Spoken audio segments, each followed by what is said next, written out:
Alrighty, hello everyone. Welcome back to another somewhat delayed video. In this episode, it's not really an episode because this isn't a series, but in this video I'm going to be making the front bogie, or the front truck / guiding wheels, whatever you want to call it. There's a million names for this component. For my Bassett Loc American Pacific. So this here is the rather enormous general arrangement drawing I had to do for this engine. And today we are going to be making the part that carries the two small wheels that you can see up here. And I have already made the, let's see, we'll put that there. I have already made the wheel sets, which are right here. These came from Walsall Model Industries in the UK, and they are pressed onto drill rod axles. Keep all that nice and dimensionally accurate. So those are the wheel sets, and then where did I put that? I have the, it's a piece of 16 gauge steel, here it is, which it's all been inked and everything already, so I will be drawing out the outline of the bogie frame, and bogie frames are, especially one like this, they're a strange shape, so I'll be drawing that out on here, cutting it out with a hacksaw, and then I'm not yet sure if I want to do the vertical slots and have this have actual suspension travel on it, because the height of the bogie frame is so little on this particular engine that I'm not sure it would even have more than 100 thou worth of vertical travel, and this isn't a sprung engine anyways, so there's not much point in having vertical travel on it, but it is a nice thing to have just for the sake of accuracy, and it does tend to help the engine going into curves. So we'll figure out later on whether or not we're going to do that, or if I'll just drill 4 holes to have the axles pass through and have it be a rigid bogie, and maybe put a spring on the center pin if there's room. I don't think there is, because again, there's so little room on this one. So that is going to be today's episode, so I hope you all enjoy it, and we will jump right into probably drawing out the frame. Right, so here we are with the bogie frame blank pretty much, and what I need to do is I need to draw onto here the outline of the frame. Now, the most important dimension on this component is here on the drawing, and that is the distance between centers, which is 2 inches and 750 thousandths, or 2 3/4 inches.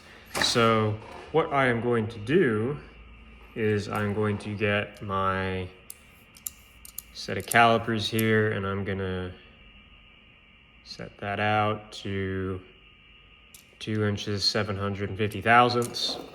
And then that's gonna be probably around there somewhere. But what I have to take into account as well is the thickness of the axle plus the thickness of the bearing that's going to want to surround the axle, because I don't really like knife-edged bearings. And for those that don't know, a knife-edge bearing is when you just have a piece of steel like this, and you drill a hole through it, and then you just have the axle running in the hole through the piece of steel, and it gives you a very small contact patch right here, and that's not really something you want, because it's bad for wear, and it'll wear really quickly. So I will probably put bronze bushings in this, and that is going to be how that works. So excuse the slightly abrupt end of the last clip in the video. A man randomly appeared at the door of the workshop wanting to install some sort of new air filter in the Mitsubishi Slimline thing that provides the AC in here. So as I was saying, knife edge bearings and all that, but I want to put in bronze bearings. So to do that, I'm going to make the frame a little bit over length, probably 3 1/4 inches rather than just like 3 1/8, which is really all I need to provide clearance for the axles. So in order to do that, I am going to get my ruler here and then this lovely 1840s marking gauge, and I'm going to set this to just over 3 1/4. Measure twice, cut once, as they say. And I'm going to, this has a little hardened steel scriber at the end here. So I'm going to put that on here and scrape away on the ink. And this is a piece of hot rolled, so it's dark colored to begin with, so it's a little difficult to see the line. So I'm going to find my square, which is over here on the surface plate, and then set that to some arbitrary number just to get it across the piece of metal. And then I'm going to take a file and make that line deeper and easier to see.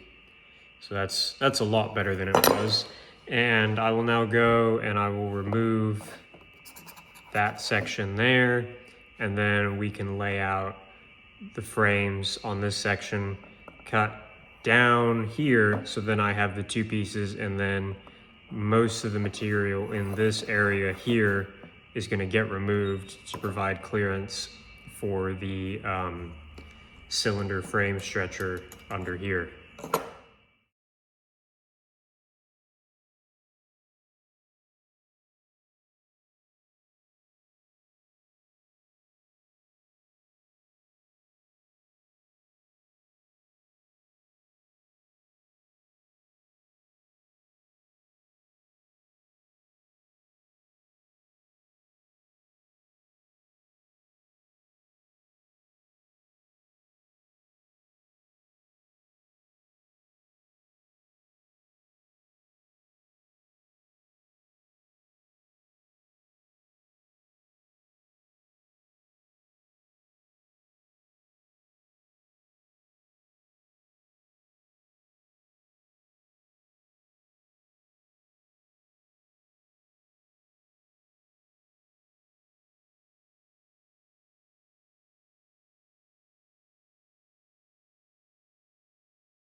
Progress has been made, so I now have the 2 bogie frames all cut out and all the holes are drilled and whatnot.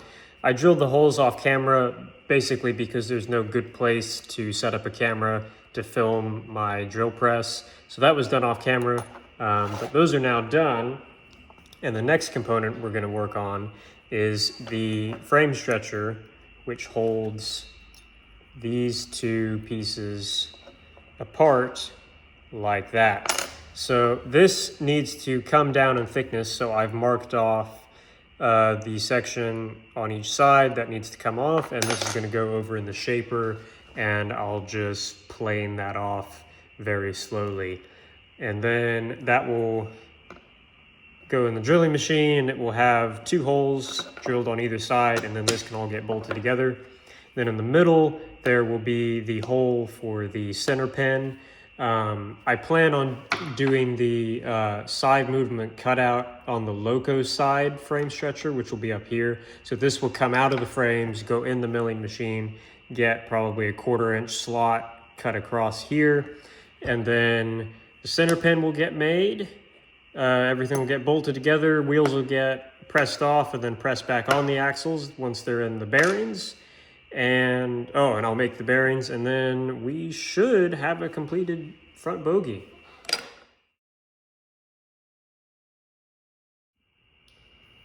Now the part is all set up in the shaper vise, so I'm going to plug this in and we will get to cleaning.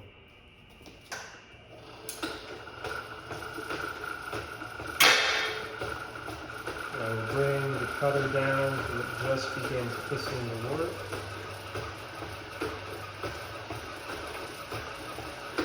Roughly there. And then we crank the table over to the side. Over here, set my dial to 0. And I'm going to bring the cutter down 40 thousandths, which is there. Engage my auto feed. Just get a bit of a upper hand get started, and we're away.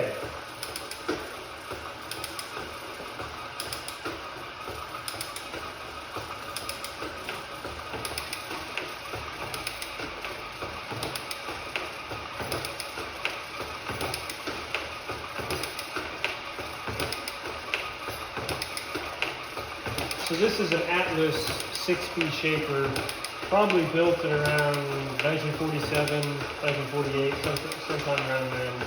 It's had a bit of a hard life, but it's still capable of good work.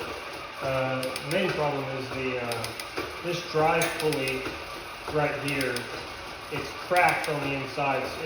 I don't know if water got in it or what happened, but it doesn't fit on its keyway very well anymore, so it's a little clunky, especially if for whatever reason you have to run the machine in reverse, which I try not to do. Shapers are monodirectional machines, which means they can rotate backwards, but they're not really supposed to, because your forward stroke, like that, is slower and more powerful due to the arrangement of the crank inside here, and your backstroke is faster and weaker. So if you run your motor in reverse, then your strokes will be opposite, and your weak stroke is going to be the one pushing the metal, and you don't want that. So that is why shapers are monodirectional machines. Now they can work backwards, except for hydraulic ones, but that's a whole different thing. And it's not the end of the world, but I try and run this one in forwards as much as I can.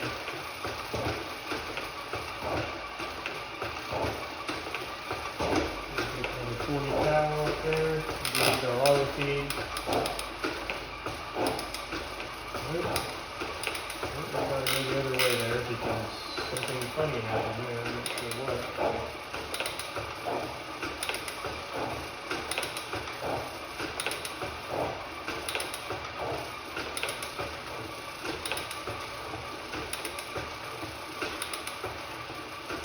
So what happened there is, I guess I hadn't moved the cutter all the way that way enough, and I basically did a plunge cut down the center of the work and then started cutting from the center towards me, which is not what I wanted to do. So I just turned the auto feed on the opposite direction, fed it that way, got to the end of the cut, now I'm feeding back towards me. And we are taking about a 10-15 thousandths step over rate. It's very difficult to precisely adjust the step over rate on this machine because you're doing it off this sort of eccentric crank thing over here, which has no graduations or precision on it whatsoever. And then you have this dial here, but your dial is meaningless because you don't know what you're setting it off of. So it's a little bit difficult to figure that out sometimes.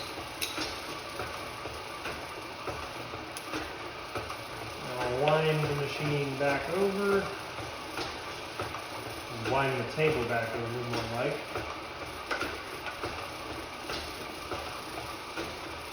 Drop it down, another 40 thou, put the auto feed on. I'm going to put you all on a time lapse because this will get very boring very quickly.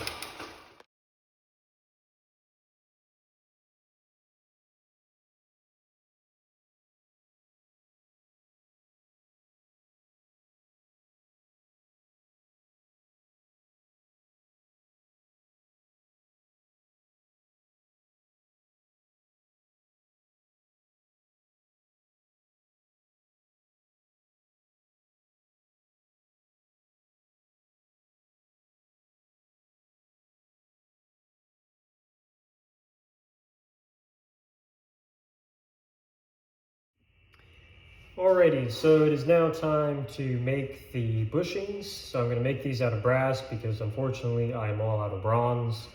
And I've got it set up in the revet here. This is some 3/4 C360 brass. And I'm going to turn my lubricators on. Don't want to forget that. And we will jump into a time lapse.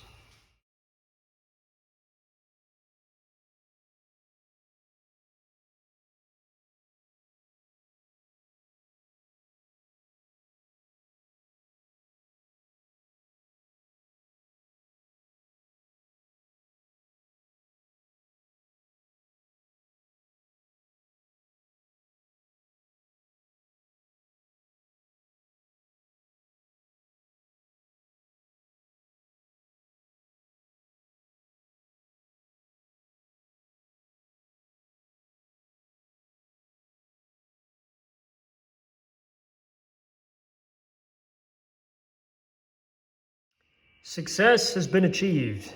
We now have a rolling bogie frame with all the little brass bearings and everything. I need to trim the axles on this side. This will all get taken apart and it needs to get wiped with acetone to get rid of the ink and everything.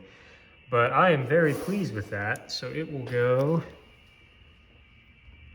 right there. And I still need to make the pin that goes in the center and mill the slot right there. So that will be the next time lapse. The center pin and the slot are now completed. I did that off camera because it's not a very interesting operation and it's pretty hard to film in my milling setup. So that is all finished and you can see it slides very nicely. And now all that's left to do is install it on the locomotive and see how badly the wheels interfere with the frames, because I think they're just a tiny bit oversized. Everything has now been assembled, more or less. So as you can see, it's all here.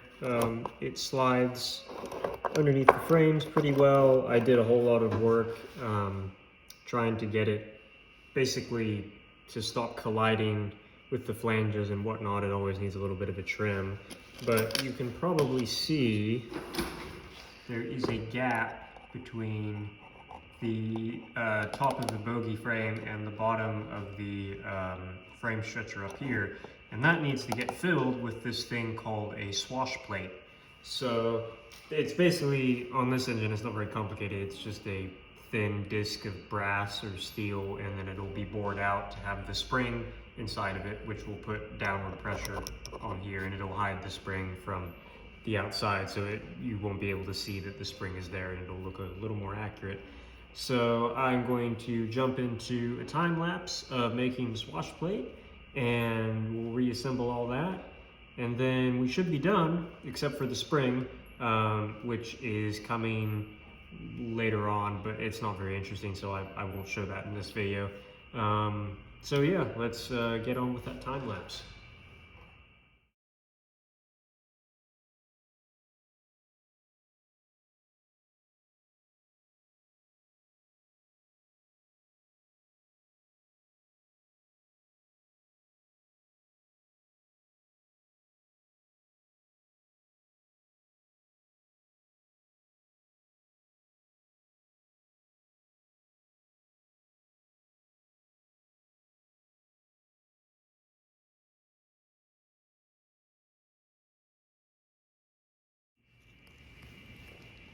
So as you can see, it's now on the rails, and I'm just going to give it a bit of a test run around this curve here. This is a 10-foot diameter, so 5-foot radius curve, and here we go. Takes the curve very well. So that is how I made the front truck for this Bassett Loc Pacific, and thank you all for watching. There'll probably be another video in about a month, 6 weeks or so. And if you could like, comment, and subscribe, that'd be great. It does help grow the channel. And I'll see you all in the next video.